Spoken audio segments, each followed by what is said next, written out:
Fight fans, welcome to the PBC podcast, brought to you by Premier Boxing Champions with your host, Kenneth Buhari and Michael Rosenthal.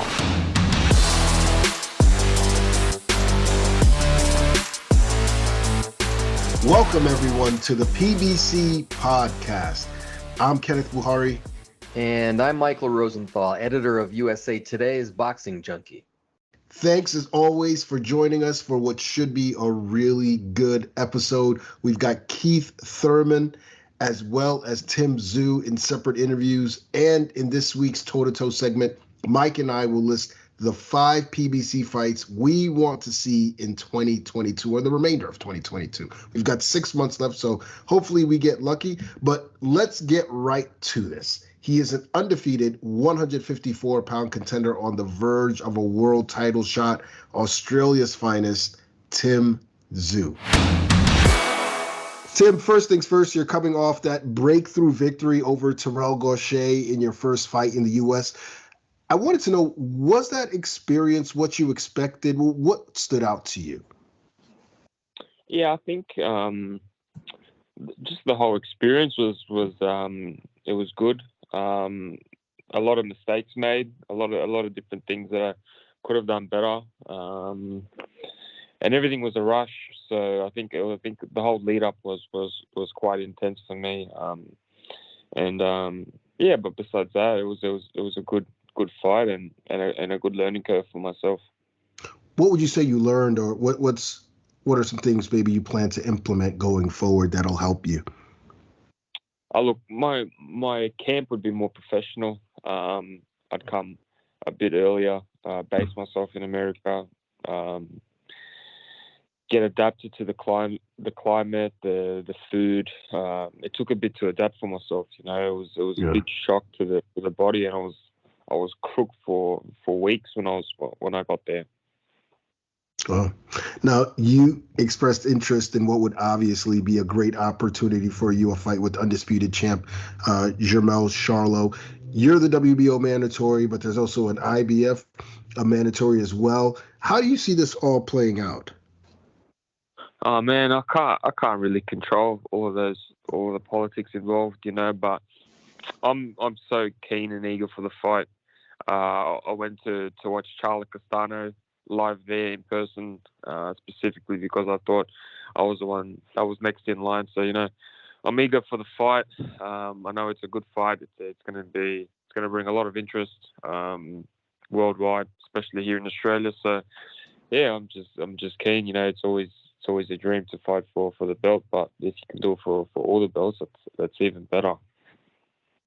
You mentioned you were at the Charlo Castano rematch in Los Angeles. What was the atmosphere like from your perspective? Anything like fighting in Australia? You know, it wasn't too bad.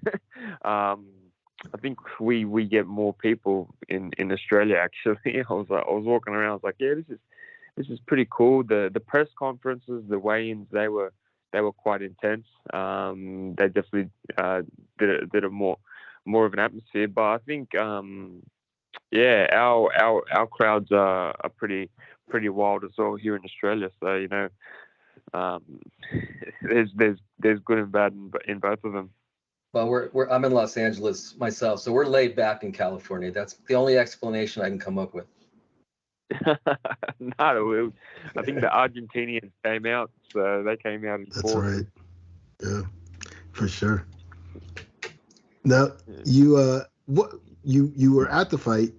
You got to see the fight. What were your impressions of Charlo from up close? I think Charlo, he played it very smart. You know, at first I didn't expect him to actually trade punches and to punch on and be able to, you know, stomp his ground and then actually just stay there and trade. You know, I thought he was just going to be boxing, moving, and he usually doesn't like too much pressure. So, but yeah, he played it very smart. Used the game plan quite well. Once the pace really slowed down from Castano, I think that's when Charlo really had control and he was able to breathe and be able to make his shots more powerful. But when Castano put the pace on, the shots weren't as crispy. So did you see things you feel you could exploit? Is that one of those things you feel that perhaps you could take advantage of? Oh, look, I'd have to come very, very smart in this fight.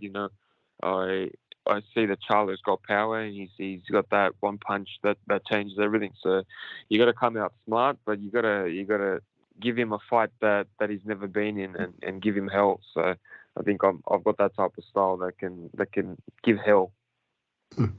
Now, Charlo has said that perhaps you and Sebastian Fundora should fight, and he face your winner. What's your take on that? And is that a fight you'd be interested in? Look, my main concern is that I want to fight for the belts, and I want to fight for the belt. So he's the one that's holding them. So that's the only fight that interests me at the moment. Okay. Well, if it doesn't happen, I mean, do you like Fundora? Maybe another guy that popped into mind was Tony Harrison. Or if you don't get Charlie, you'll just fight whoever they get for you. Oh man, in all honesty, I just want the belt, man. Whoever's on the roster that's there for the belt. But again, Charlo, I want Charlo because he's the top boy in the division, and he's the one that's top of the tree. Okay, got it. So as far as being a fighter from Australia, which is unusual, obviously, I guess one advantage or disadvantage, depending on how you look at it, is that elite Australian fighters sort of have to do a lot of international travel. What's your take on that? Is it sort of a good thing and a bad thing at the same time? Yeah, look, it gets you out of your comfort zone at the same time, but there's no bad in it. It is what it is.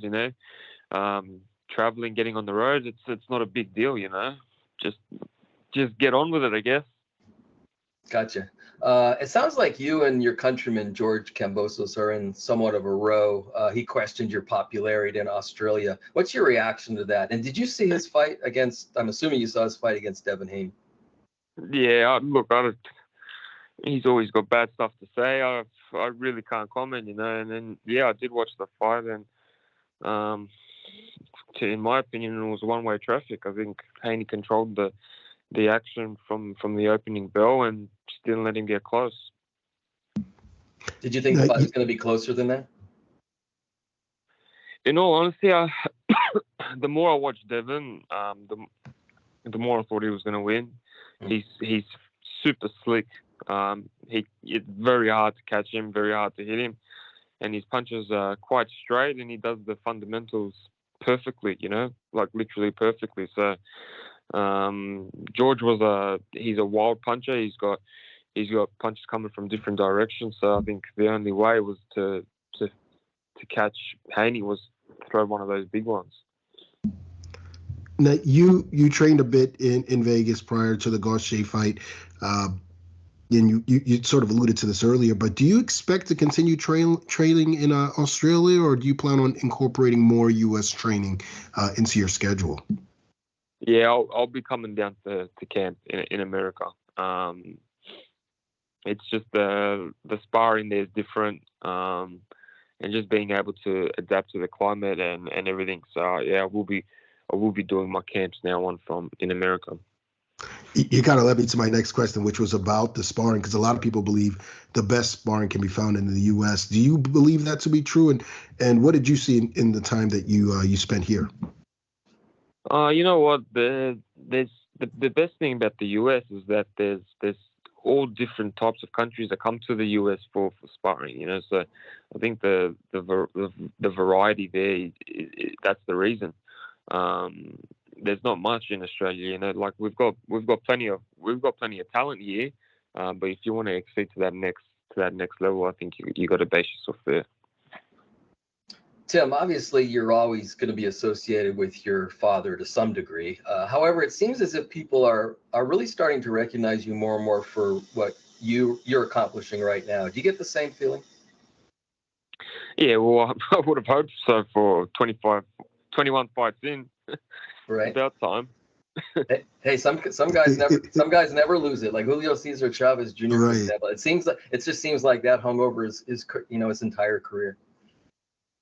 Yeah, well, you gotta try again step out of that shadow and create your own. Very good. We also hear that you aren't the only fighter carrying forth the Tszyu legacy. Your brother Nikita has been generating excellent reviews. What should American fans know about him?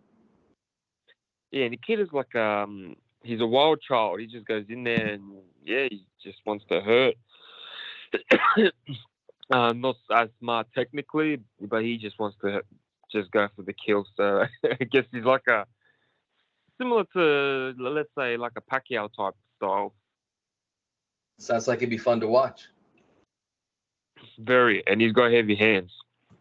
Excellent. Can't wait to see him. Run to the family. Yeah.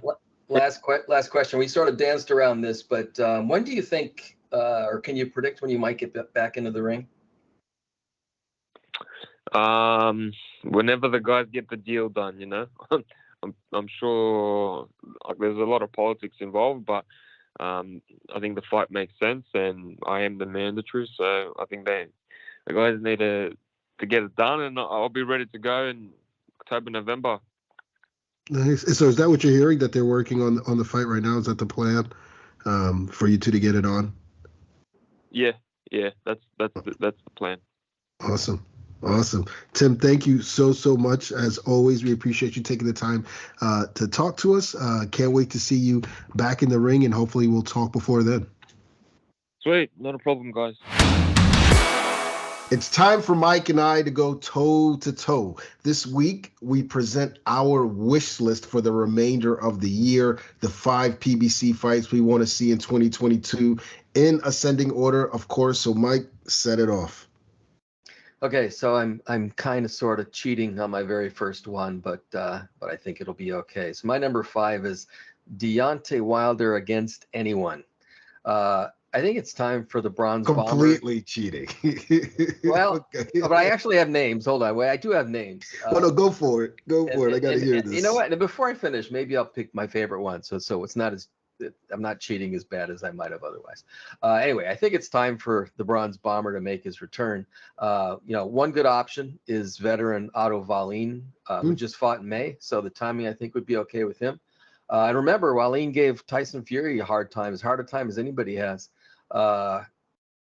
Maybe another possibility is Robert Helenius, who's hot right now. You know, he stopped Adam Kopnowski twice in 2020 and last year, so he's kind of hot. Frank Sanchez, I thought of, would be another option, but I doubt Sanchez would want to jump into the ring with Wilder. That wouldn't be the opponent that he'd want to face on his rise, as a heavyweight. If I had to pick, since you're forcing me to go with one guy, which is probably good, which is what this exercise is, I think the one that I would be would be the most fun would be Helenius. Two big, tall guys who can really punch. Again, Helenius is hot, Wilder is Wilder. Anyway, I'm ready to hear Bomb Squad. And I don't like he does, but I'm ready to hear that.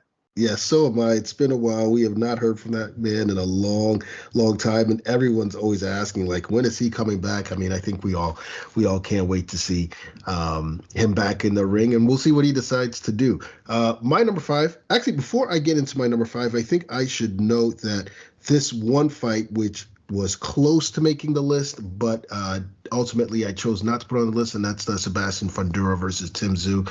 I mean, I would say the 2 top contenders for the 154-pound crown, and I don't know if one of them is going to get a shot at the undisputed king, Jermell Charlo. I don't know what these sanctioned bodies will decide, but if they don't, I'd love to see them square off. My number 5 is Rolando Rolly Romero versus Isaac Pitbull Cruz. The reason being that this is just one of the most action-packed fights I think that can be made today. Certainly at 135 pounds. These are 2 fearless fighters who like to come forward and bang. It's just guaranteed fireworks, plus the buildup would be great. Just wondering how Isaac Cruz would handle Rolly. And then in the ring, how does Cruz deal with Rolly's size and power? How does Rolly handle Cruz's nonstop, aggression and volume punching? You ask me who wins, and I say the fans. Yeah, that's Yeah, my gut reaction to that, which I hadn't thought of to this moment, is that it's just a really fun. It's a really fun action matchup. So yeah, you can't go wrong with that fight. Definitely.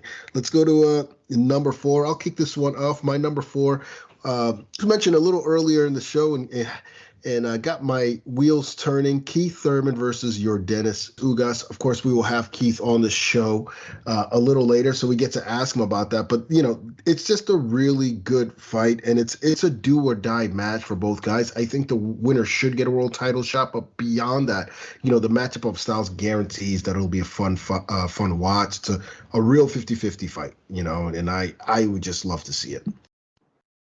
Yeah, it would be a 50-50 fight, I think, and it'd be a really important fight because those guys are both, especially, well, both of them actually. Ugas is coming off the loss, so he wants to obviously get back to the top level. And Thurman took a nice step in his last fight back toward the top level, so it would be like a must-win for both guys. So good fight and a really important fight. Who's what's your number 4?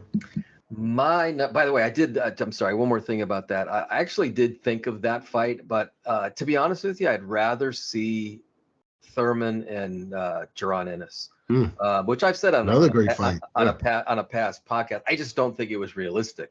I kind of used that here. I kind of thought I want my choices to be at least sort of realistic. Otherwise, I could have gone in a wild direction and just like dream fights, that kind of thing. Anyway, my number 4, I think, is very realistic. David Benavidez versus Caleb Plant. Undisputed champion Canelo Alvarez is going to meet Gennady Golovkin the 3rd time in September, which means Benavidez isn't going to get a shot at 168-pound belt this year. And I don't think Jermall Charlo is going to move up and wait to face Benavidez, at least not yet. I mean, I think he's pretty much said that. So the best fight for Benavidez now is Caleb Plant. We've talked about that fight for some time now. It's a really, really fun matchup. The pre-fight hype would be really fun. The fight itself, I think, would be fun. The style matchup's really interesting. Benavidez is more of a aggressive guy who breaks you down. Plant's this really, really good technical boxer. Now might be the time that fight happens. I'm not 100% sure that Plant would want that fight directly after his loss to Canelo, but maybe he would. And I think he does want that fight at some point. So we'll see how that plays out. Yeah, I love that fight. That's absolutely one of the fights I want to see. It's not on my list because of what you just sort of mentioned at the end there, which is, would Caleb jump right back in with that fight? I think, he's taking some time off. Probably, I don't think he just would take any opponent, but I think he definitely, I don't know if he'd jump into this fight right away. Nevertheless, it's a great fight, and I would love to see it too. The buildup, as you mentioned, would be insane, the back and forth. That's one of those fights that I think not only would the action be great in the ring, but it would just catch fire, and I think would capture the imagination of the mainstream. Let's go to number 3. I'll kick it off. My number 3 is Cool Boy, Stephen Fulton Jr. versus Murajan Akhmadaliev. Now, Akhmadaliev has an upcoming title defense versus Ronnie Rios, but assuming he wins, I want to see undisputed at 122 pounds. It's a good matchup. Truthfully, based on what I've seen from Fulton these past few fights, I got to go with him. I don't know if anybody in that weight class can beat him. He is, to me, without question, one of the best fighters in the world, pound for pound today. And I think becoming undisputed at 122 would solidify that. I'd love to see it. Yeah, I'd like to see that too. I think it's what Fulton wants. Obviously, these guys want to become undisputed, which is perfectly understandable. I think I would make Fulton a big favorite to win that. Akhmadaliev is good, obviously. He's got that amateur background. He's a good fighter. But like you said, I don't think anybody beats Fulton. I thought of a different fight for Fulton, but I just thought it was so unrealistic right now that I didn't go with it. And that's Naoya Inoue moving up in weight to fight Stephen Fulton. To me, that's sort of my dream fight. It's a dream fight, sure. For Fulton. So I didn't go with it because it was just so unrealistic right now. I think Inoue wants to be undisputed at his weight. So maybe it happens. Who knows? Maybe it happens next year. Maybe becomes more realistic next year. Yeah. What you got for number 3? So number 3, I ended up going with Jermell Charlo versus Tim Tszyu. You know what?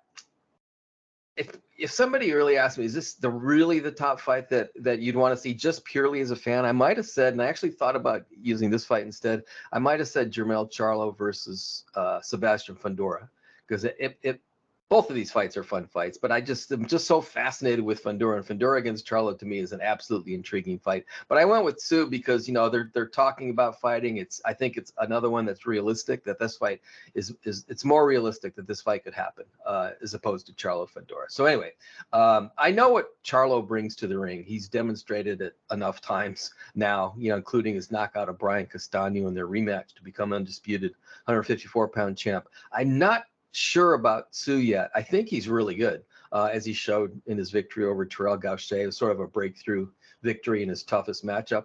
I'm just still not 100% sure about him, though. So what better way to find out than to pit him against the undisputed top guy in the division? The matchup would be absolutely intriguing. And they reportedly want the fight. Although I guess one of Charlo's other mandatories sort of makes things complicated. So I guess we have to wait and see how that plays out. But I do love the matchup, though.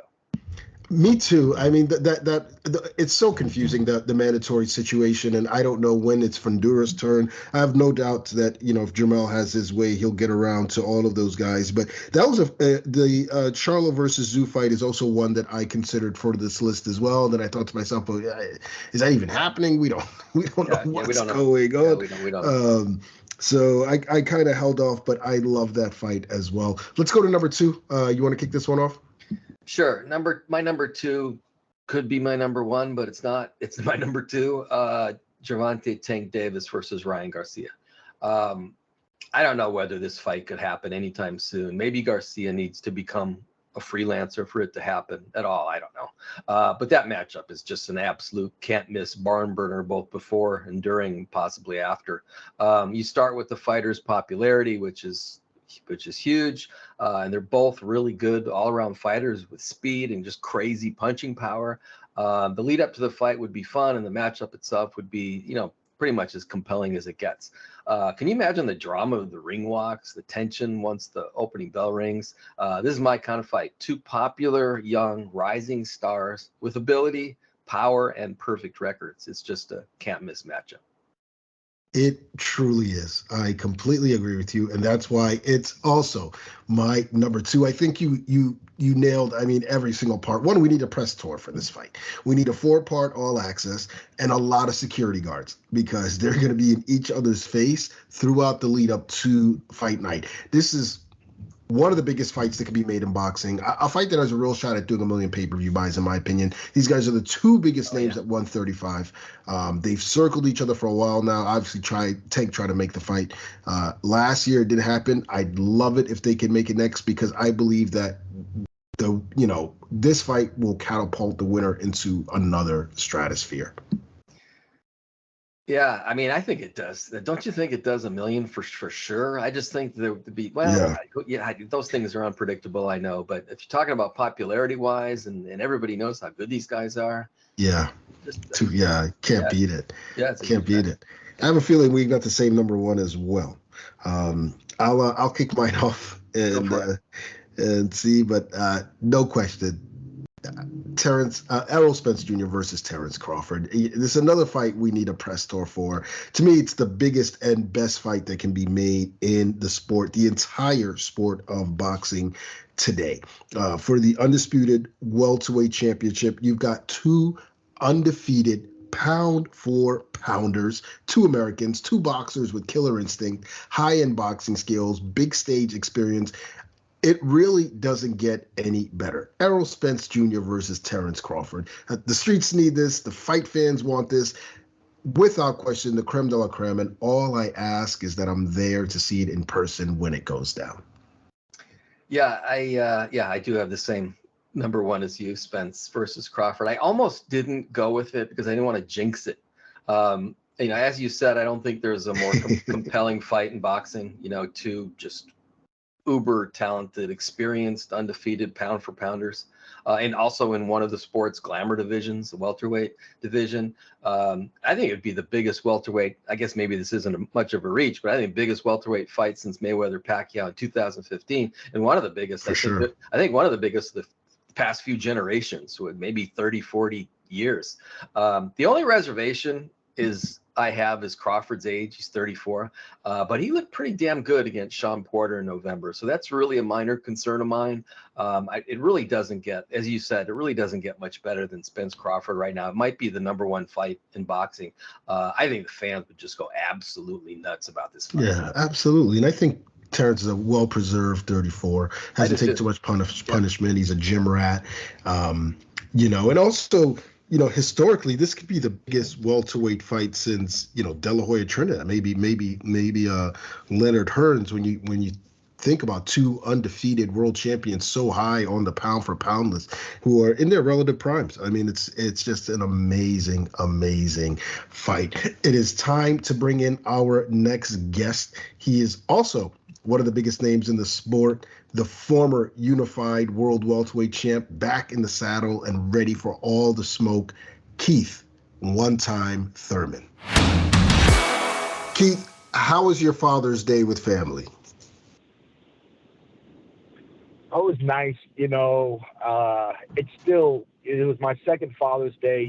My daughter was born on 4/30, and then Father's Day wasn't really that far behind. So I had my first Father's Day. She was really just a newborn.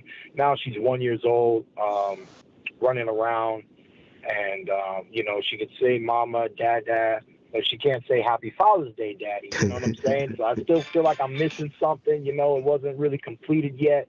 I feel like Mother's Day and Father's Day are days where the child gets to do what the Bible said and honor thy mother and father, and just understand, just let the child reflect a little bit how much their parents do for them, and that there's a day to celebrate them, outside of the birthday that everybody celebrates once a year. So it's just, for me, just being a father is really the gift. Watching this beautiful young intellectual mind grow and expand each and every day, watching her coordination, hand-eye coordination, mobility skills, crawling, climbing, laughing, hand gestures, and everything that's happening, man. It's just beautiful. It's humbling, that once upon a time we were all such helpless little children that really needed protection, and we need, it just emphasizes how important that household is, man, and it's helping me grow as a man, a fighter, world champion, athlete, when you're young, you date girls, you're a boyfriend, I get married, now I'm a husband, now I'm a father, and the book of life just gets thicker and thicker as the years go on, right? Yeah. The book of life, and it's just a real nice new chapter that we're in. I'm 33 years old now. I'm starting to get more in depth, more in tune with my maturity, and it's all just growth, man, moving forward. So it's a beautiful process, and we just take it day by day. Now, is she a daddy's little girl, or is she more still clinging to her mom? Oh, both, man. She knows how important Mama Dukes is, that she can't live without her. But, I'm so playful with her. She knows that when Daddy's around, that she can play with me, that I'm going to interact with her. I'm going to try to put some Legos together. I'm going to play the drum, and I'm going to play that flute of mine, and, I'm going to do musical things with my child. And we're just really playful together. And so she'll run right up to me every time I come back through the door. From the boxing gym. So, I definitely feel that love. I feel missed all the time. When I'm walking out of the house without her, she's following behind me, trying to catch me at the door. And, it's a little heartbreaking. You got to leave them behind, but it's just part of the process, man. And, she's always in good hands with her mother. So it's easy for me to do what I need to do, knowing that I got somebody like that to hold down before. I think you just answered my next question, but so you are back in the gym, you working out, or just keeping fit? Yeah, I've had a roller coaster. I was trying to be more active this year, but I never got the phone call that we were going to be able to get a summer fight. So they said it was going to get pushed back a little bit more. So at the end of the day, I relaxed a little bit more. I wasn't fully on my weight management in the way that I really wanted to be. Plus, I ended up contacting COVID for the second time. For first time this year, but second time since I had it last year. And this was a 7-day recovery after COVID and ordering Uber Eats at home, sitting on the couch, not doing nada. I stepped on the scale when I recovered, and I was at 188. Oh, no. And I was like, oh, boy, so I got back in the gym that next following week. And by the next Friday, I was down to 182. And we're just slowly working on our diet and getting our body moving and trying to get down to my goal. We got a lot to do in July here, but I think July is going to be a great month for weight management. And at the end of July, if I can be somewhere from 168 to 165 in preparation for my next training camp, that'll be ideal, man. Because it's been a long time since I've been under 172, which is a 25-pound weight drop for most of my fights. That's my average for most of my fights. For Manny Pacquiao, it was even worse. It was 182 to start the camp, so that was a 35-pound weight drop. And it definitely didn't help me in preparation if I have to focus so much on losing weight over strategy for victory. So I've been learning from the past. We have our goals set, and we got plenty of time to accomplish it. So that's why I'm getting moving now. We're back in the gym. We're doing some circuit training. I got a little bit of cardio planned tonight. This week is first week of cardio base where we don't miss a day of cardio. We stick to it, and we see what the results get us later on next week. Keith, you were last in the ring in February when you won a wide unanimous decision over Mario Barrios. You've had some time to reflect on your performance in that fight. What are your thoughts now when you look back on that? I mean, I don't need too much more time to look back on it. I pretty much reflect the week after the fight, and that's pretty much that, There's some things that I could have done in training camp to have, got Mario Barrios out of there. But at the end of the day, it just felt so good to be back in the ring. I knew I had a good camp. I knew my stamina was up to par. And once when I saw that he couldn't, even though he was the taller, lankier fighter, once when I realized he couldn't outbox me from the outside, I figured I'll just copy and paste this all day until he makes an adjustment and makes me do something, which he was very hesitant to do throughout the whole night. So I didn't do a lot of research on Mario Barrios. I wish I would have done a little bit more research on him. I think I could have had a better game plan, but I was maybe a little too overly confident. I was looking at the fight as if, hey, man, this guy's 26 years old. I've been boxing for 26 years. What the hell can he teach me? And I just knew that I was going to be the professor in there, and I just wanted to take him to school, and I had a lot of fun giving him that boxing lesson that night. So it was really more of just felt good for me and the body. As far as it not being an A+ performance, that's where I start to critique what could I done in camp to make the difference between, a B performance, B- to a B is what I give myself, to A+ performance. I guess it was a solid B. I mean, I outclassed them fairly easily, but I could have stepped in a little bit more.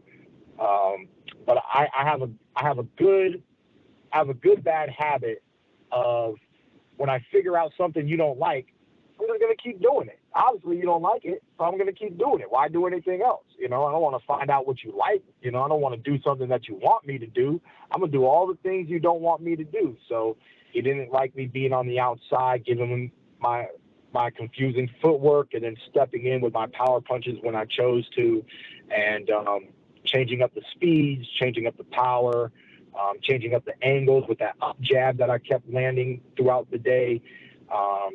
That's something that I've always had in my arsenal, but that's a tool that just happened to work against him a lot better than against a lot of other fighters. I think his height had something to do with it. He was just right there for that up jab throughout the night. How did you feel in general? You'd had a long break before that. Is it like riding a bike? You get back in there and you felt good. You didn't feel a lot of rust. Yeah, I did my best to shake the rust off in the training camp. So my body did feel really great. But I remember the week of the fight, we had an interview, and somebody was trying to explain to me that it's been 936 days. I don't know. And then they broke it down into minutes, and that just sounded like infinity, and I don't know what the hell they were talking about. And they're saying, Keith, how does it feel now that you're going to finally be back into the ring? And it's like, I've been in the ring for 11 weeks in preparation for this dang fight. It's not like, but I get what he was saying when I finally stepped in the ring. When I stepped in the ring, in the arena, I was looking around. I was looking at all my friends and family and people that came to support from all over Ohio, Virginia, Florida, all my friends. I was looking around where they were in the arena. I was pointing them out early in the as I stepped into the ring. And then I remember just standing there under those bright lights. And then finally it hit me like, boy, it's been a minute. It's been a minute, And then after that sensation that I felt of how long it's been since I've really been on TV, world-class boxing event in Las Vegas, since 2019 with Manny Pacquiao, I felt it. In that moment, I felt it. But then I said, who the F cares? It's boxing, baby. It ain't nothing new. Let's show them what you do. And let's box hard, let's box smart, and let's get this W tonight. And that's that. That's a wrap, So I didn't let myself ponder on it too much. I didn't let that sensation become overwhelming, by any means, because it's just boxing. You guys heard me say it before. It ain't nothing but another black eye, baby. Let's go. After the fight, you mentioned, and you sort of alluded to this earlier, that you saw what you needed to see, and now you know what you have to work on going forward. Can you elaborate on that a little bit? It's just the explosiveness, So long story short, right before the fight happened, like 2 weeks before the fight or something, I remember I was working with my sparring partners, and there's this young amateur kid who really he was the perfect height as far as stylistically. He was probably one of the better perfect heights of me going up against Mario Barrios. And I was sparring him, and I think he was only giving me no more than 4 rounds. He might have only been giving me 3, though. I had a lot of sparring partners. We were rotating them quite frequently. So he was in the ring. He was putting a lot of pressure on me. He was letting his hands go a lot. I was being very defensive. I was trying to sharpshoot in between, and I was doing a decent job. But then the last round for him and the last 30 seconds, he charged at me again. And I've been inches away from knocking this kid's block off already in the past 2 rounds. So he charged at me again, and this time I'm like, I'm not going to let him do it. He tried to throw a right hand. I stuffed him with a left hook to the body before he can get the right hand out. He curled up and got dropped on the floor in sparring, right? So that's a great sign before the fight, right? Your fighter's dropping sparring partners. We know he's ready to dominate at the world-class level, right? So we felt really good. We felt very confident. But the difference between me dropping him and me dropping Mario Barrios is that Mario Barrios was not stepping to Keith Thurman. Mario Barrios was wise enough to know that, hey, I've seen Thurman throw some good counter punches before. I really should stay on the outside since it's an advantage for me, even though he wasn't able to capitalize on the advantage. He still kind of stayed on the outside, and he didn't get overzealous on, I'm going to make a name for myself. I'm going to beat up Keith Thurman and give me an opportunity. He wasn't trading with me at the end of the day. He was smart enough to not get in the fire zone and start trading with me. So this fighter was not smart. He came in. Eventually he got hurt. When I hurt Mario Barrios, he was on his back foot. But when I got the knockdown in sparring, that kid was on his front foot. And when I said at the end of the fight that I know what I need to do, it's because I know that during that fight, I trained hard and I was mentally prepared to knock out anybody who stepped to me. But I wasn't prepared to knock out somebody who's trying to walk away from me. So I got to intensify how I attack on my front foot, because we saw once again that Thurman had Barrios in a shaky situation at least 2 to 3 times in the fight, right? So if that's the case, how come Thurman didn't get him out of there? And it's because of the way that I trained. Ben Getty used to always say this: the way you train is the way that you fight. So the way that I trained, I didn't have the emphasis on my front foot to get the fighter out of there when I finally got them hurt, and that's all that I've been missing lately with all my ring rust, is that front foot zealousness, that charging bull that's willing to go head first, step into the fire and put it out, so there's just certain methods that I look forward to in the next training camp that I hope that can bridge the gap, that can make me more devastating as I walk opponents down, and after I get them hurt, that I'm able to finish them. But in credit to Mario Barrios, I will say that I did think, even though he was hurt, he had a tremendous poker face. Yeah. And his poker face kept me away from getting too zealous too, because I couldn't tell exactly how hurt he was. Hey, Barrios, go to the poker room, baby. You know what I'm saying? go play with Phil Ivey and them, buddy. You might take them for a few racks, buddy. You got a good poker face. They're gonna doubt you. Okay, they're gonna doubt you, my man. We do it in the sport. A lot of us do it naturally. We do it on a subconscious level because we know that when we're hurt, you just can't show it, and he had a great poker face, and that made me give him a little bit more respect than maybe I needed to, and that was another reason why I wasn't able to put him down and out. Keith, you mentioned that a summer fight just didn't happen for you. So when could we expect to see you back in the ring? Last I heard as a date,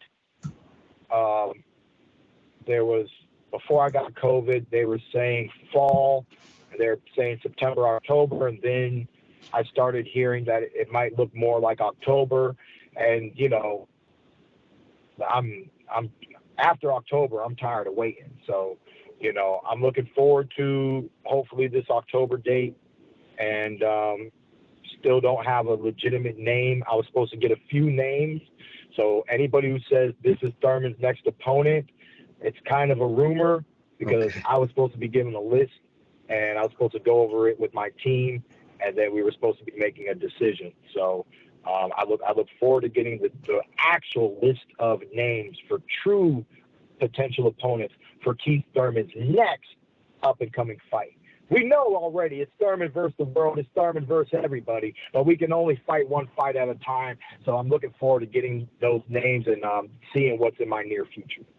If the Spence-Crawford fight happens, one opponent that might make sense, is one of many possibilities, is your Dennis Ugas. Is that a fight you'd be interested in? Possibly? Yes. I know exactly, why you're bringing that up. We all know he just fought Errol Spence, right?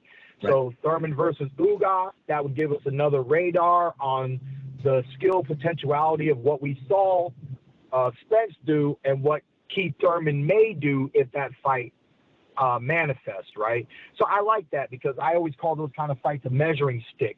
Everybody wants to know, because these fighters haven't fought each other yet, but if they fight a similar opponent, then we can start playing the measuring stick game. Oh, well, Spence got him out in this much. Thurman was able to outbox him like this, and who knows, maybe Thurman stopped him quicker. Does that mean Thurman's truly stronger, and we can get the rumors really going and bubbling and flowing? And yeah, for that purpose, I think it's a good fight, my man.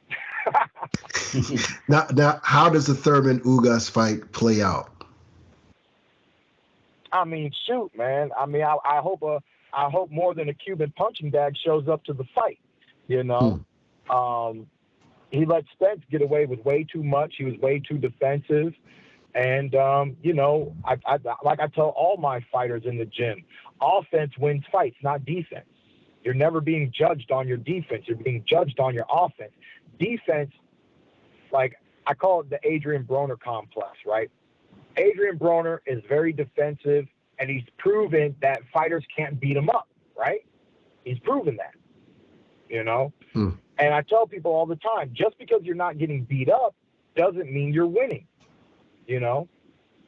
So, and the young up-and-coming fighters need to hear this the most, not fighters like Adrian Broner, who's already been a world champion and knows what to do, but chooses to, you know, to be conservative. So at the end of the day, as I tell them, if you focus on your defense, it helps protect your face, you know? But if you focus on your offense, then you can get paid, because victory after victory after victory, that's how you build your name in this sport, you know? Yeah. You don't want to have a draw today, a split decision, loss tomorrow, a few wins here. You know, it's hard. And we've seen these talented fighters in the gym who lose to fighters who are less talented, and it has nothing to do with talent. It has to do with work rate. It has to do with work rate, you know? Yeah.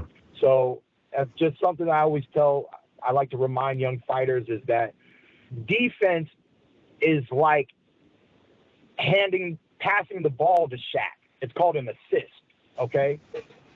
But offense is when Shaq dunks it on top of somebody and puts those points in the bag, you know? So you're not getting points if you're not letting your hands go and you're not being an offensive fighter. Defense will protect you. Defense will help you survive. For many reasons, defense is very important, but defense will never win. There was never a hockey team that won with defense, okay? You don't win with defense. It's the assist, okay? There's not a soccer team who wins with defense. There's not a basketball team. You have to score points. You have to get the ball in the net. You got to hit the puck, past the goalie. That's how you win games. That's how you win in boxing, is by being an active offensive fighter. So, you know, defense plays its role, and we all know that, but it does not give you victory. It helps you be victorious, and fighters need to understand the difference of the two. Now, you know, getting back to Ugas, I'm assuming then you think that do you expect him to open up a little more against you, or how would that fight play out? You know, it's interesting, you know, it's hard to teach an old dog new tricks. It's really up to the fighter. You know, I always go back to Michael Jackson's Man in the Mirror. You need to self-reflect. You need to look at yourself in the mirror and be honest with yourself. Are you willing to change your style? Are you willing to do more than you've done in the past? Or are you going to box at what makes you comfortable? This is how I box. This is my boxing style. If I win, I win. If I lose, I lose. So be it, then so be it. You know, it's hard to get fighters to change. That's where I respect Canelo Alvarez. Is we've seen him grow after his loss to Floyd Mayweather. We've seen him adjust and adapt and become more of a great Mexican fighter than he already was. You know, and to me that's admirable. You know, so I believe every fighter is capable. I don't think you have to be a Canelo Alvarez. I don't think you need to be a Keith Thurman. I think you just need to have honesty in your repertoire and look in the mirror and know that there's something that you can add to make yourself a better fighter. Now, just several years ago, you were the young lion demanding opportunities from the elite in the division. Jerome Boots Ennis appears to be in that position now. Are you willing to fight up and coming guys like that? What's your take? I mean, it's not that enticing with these world titles all snagged up by two fighters right now, you know. If I'm going to be honest, which I normally am 100% of the time in the game, it's one thing that reporters love about interviewing Keith Thurman. I don't mind telling you how it is or how I feel about a scenario.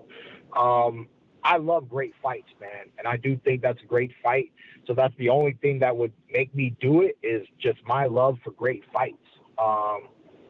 we'd have to have a great venue, and I would have to see a respectable payday in front of me, because everything that we do from here on out, you know, is for the fam, is for the continuation of the legacy.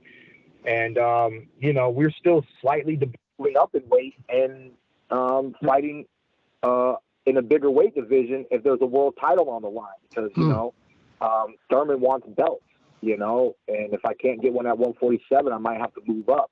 Oh. So it's not that I want to run away from the welterweight division. I'd be happy to jump back down into the welterweight division. But I'm all about good fights and proper timing.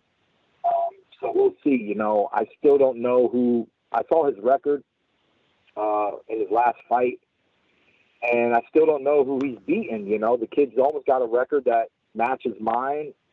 So he's had tons of fights, but I still don't think he's really fought anybody. I think he's tremendously talented, and I do think that it's going to take a world-class fighter like myself to do something to a Boots Ennis. Obviously, with how dominant he's been, you can't just put anybody against him, you know. I mean, you do have somebody of his peers, like a Virgil Ortiz, like when Keith Thurman fought Sean Porter, Keith Thurman fought Danny Garcia. But when Keith Thurman fought Sean Porter and Danny Garcia, world titles were on the line. So for two champions, Errol Spence Jr.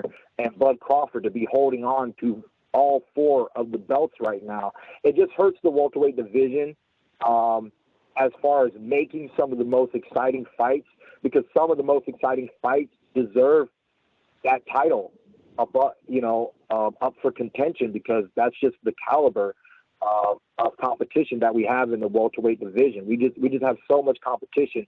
I believe that there's just I believe that a lot of fighters could be champion if there wasn't Errol Spence and a Bud Crawford currently holding on to all the belts. You know, if the belts were free floating out there, we would have a lot of young champions right now, and there'd be a lot of new action. So we just have to wait to see what manifests in the welterweight division and how we get past this generation of everybody fighting for the crown. So we'll see. Keith, speaking of Spence Crawford, looks like that fight might happen in the fall. First, I'm assuming you watched the fight. What were your thoughts on Spence's performance? For me, you know, I just thought that Ugas let Spence get away with what he wanted to. You know, I think we've seen it at other times in Spence's career. I thought for some reason, I thought his hands were looking a little slow. I don't know if it was just me, but I just thought maybe it was because he was loading up, really trying to hurt Ugas and punch through his guard. Since Ugas had such a good high guard, maybe Spence said, "Bump, if you're going to sit there and block, let me load up a little extra and take that extra second so that you feel these thumpers," because we all know his motto is man down. And then we saw what happened after he landed that uppercut and busted his eye. So, you know, it was definitely a powerhouse of a performance. But I also think it was just a picture-perfect matchup. You know, we know it was supposed to be Thurman versus Spence. And it hurt me a lot to watch that performance, knowing that should have been my date. That should have been my fight. And I just think a performance with Thurman versus Spence would have just been because they were bringing together 3 world titles, and it was this big thing. And I just think you put Thurman in the mix, and I think the action just goes through the roof. I think it would be tremendously more exciting than what it was. Not to discredit what it was. It still was exciting, but at one point it really started to just be one-sided, and I wasn't that entertained anymore. But, you know, for him fighting in Dallas, fighting in, you know, his home state there, you know, his fans were cheering for him. He had a lot of support. He did his thing.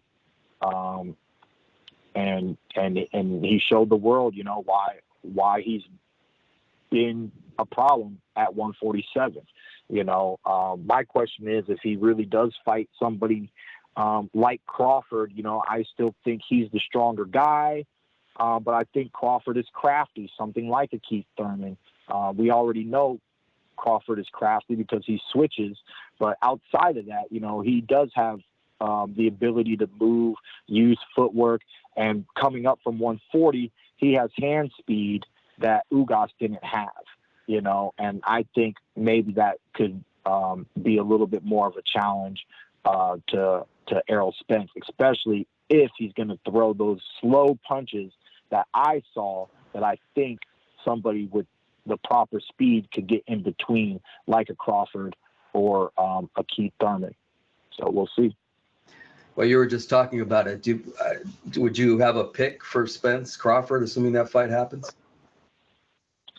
I mean, it's really hard for me because I haven't seen enough of Crawford. I've seen enough of Spence, but I guess because I've seen enough of Spence, I'm gonna say, if he's the truth, he's the truth, and nobody can get past him, right? And that's what he represents each and every time he steps in the ring, and that's why his name is Errol the Truth Spence, But I believe that from what I've seen, that it's going to take a crafty type of fighter to upset Errol Spence and get him out of his comfort zone and not let him dictate the pace of a fight with his jabbing approach and his wide shots to the body and his big hooks up top, but he's very methodical, and sometimes when it's very hard to get a fighter to stop doing what they're really good at doing, there's a reason. We saw Lomachenko be able to work his angles on so many fighters, so when somebody has a ability to put you in a position and make the fight happen their way and not your way, that in itself is a talent and is a skill set. But I do believe that styles makes fights. And I think Crawford or Thurman just have the potentiality, the right type of potentiality to challenge Spence at his best. So, that's how I feel. I don't know who I truly favor yet. I just know that, we're looking at the top of the division. We're looking at the best versus the best. And we'll see what happens. But I think a crafty style, somebody who can move and just play the game a little different and not let Spence have his way for each moment of the fight. I think that's what it's going to take to beat Errol Spence. And I do think Crawford is capable of presenting such a game plan. We still question what happens if Crawford gets hit by a real welterweight.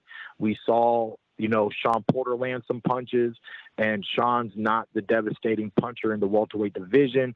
I think Errol Spence and Keith Thurman definitely are more devastating. So that is a question when it comes to how I look at Bud Crawford. Last question, Keith, getting back to you. You've won world titles. You've fought on the biggest of stages. At this point, is it about just getting another world title, or is it about making the biggest fights possible? I mean, it's about doing it all, man. It's about being back as a champion. Of course, I would love an opportunity to fight these champions. I think it would have been tremendous if I could have got a Crawford fight this summer. That's why I was pushing for 3 fights, but they're just waiting. They were waiting on each other. They want the biggest fights that they can possibly make. And they want to do it for all the marbles where, fighting Keith Thurman without a belt, it's just risky. Regardless of if you're fully confident that your fighter can handle it or not, it's risky. Anything can happen in the ring. Headbutts can happen. All sorts of injuries can come into effect. So at the end of the day, I do know why they're making this fight, because the best want to fight the best. And there's been many times in boxing where we complain that the best don't fight the best, and then now they're trying to fight each other, but now it has a different. It's opened up a different book of worms to complain about. Now all the belts are tied up because the champions are fighting the champions, but it just is what it is, man. There's always something to complain about in boxing. Otherwise it wouldn't be boxing, right? So it is what it is, man. I'm just happy to be here, truly grateful. I love the sport. I'm 33 years old. I'll be 34 towards the end of November this year. But I still got a lot more to give, man. I want to do it till it's really done and over with. And let's just see what happens. If my next fight is obviously at 147, then you can obviously predict that I'm not going anywhere outside of the welterweight division right now. But if my next fight is in contention for a world title in a bigger division, then that opens up new doors and new opportunities, and the welterweight division will then be a maybe as I if I have an opportunity to become world champion in a bigger division. You've given a lot for us to chew on with those comments now. Keith Thurman at 154, 147. Hopefully October is that date. We can't wait to see you back in the ring. And of course, Keith, thank you so much for taking the time out to speak to us. No problem. Thanks for all the love and support. That's going to do it for this week's show. We want to thank Keith Thurman and Tszyu for joining us. Be sure to check us out next week for more boxing talk, more interviews, and more banter right here on the PBC podcast.